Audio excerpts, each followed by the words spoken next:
Hey everyone, welcome back to our channel. Today in this video I am going to show you how to download CapCut in PC. So let's get started. First thing first, open the Google Chrome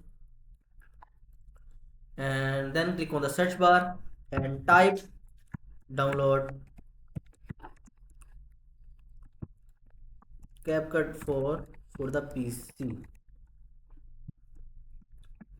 Then click on enter. After that, the official CapCut website is now open. Simply click on the first link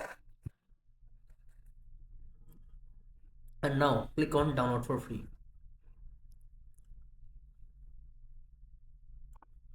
Few seconds wait and then you will see the exe file is now downloaded. Simply click on it.